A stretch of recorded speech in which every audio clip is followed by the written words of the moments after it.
ఎంతో బలమైన రుచికరమైన ఈ లడ్డూని ఎలా ప్రిపేర్ చేసుకోవాలో చూద్దాం. చాలా ఈజీ అండి. 3 పదార్థాలు.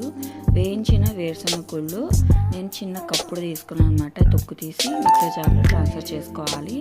అదే కప్పుతో నువ్వులు అనమాట. వీటిని వేయించలేదు, నార్మల్వే. వీటిని కూడా ఇందులో వేసుకోవాలి. సేమ్ మెజర్మెంట్తో బెల్లం అనమాట.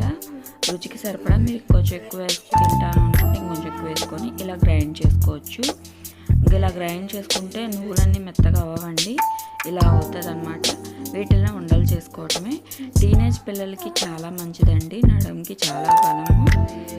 మీరు ఒకసారి ట్రై చేసి పిల్లలకి పెట్టండి, ఎముకలకి బలం. ఇందులో నువ్వులు, బెల్లము, వేరుశనగ గుళ్ళు వేసాం కదా, ఈ 3 హెల్త్ బెనిఫిట్స్ చాలా ఉన్నాయండి. నువ్వుల్లో కానీ బెల్లంలో కానీ. ఐరన్ లోపంలో ఉన్న వాళ్ళు బెల్లం ఎక్కువ తింటే రక్తం పడుతుంది. అలాగే నువ్వుల్లో కూడా కాల్షియం ఎక్కువ ఉంటుంది, ఎముకలు గట్టి పడతాయి అన్నమాట. మనం పెద్దవాళ్ళు కూడా 30+ ఏజ్ వాళ్ళు కూడా తినచ్చండి, రోజుకొకటి చొప్పున. చాలా హెల్త్ బెనిఫిట్స్ ఉంటాయి. జస్ట్ 3 ఇంగ్రీడియంట్సే చాలా ఈజీగా ఎలా ఉండాలో చేసుకోవచ్చు. నచ్చితే ప్లీజ్ లైక్ చేసి ఛానల్ని సబ్స్క్రైబ్ చేసుకోండి. Thank you.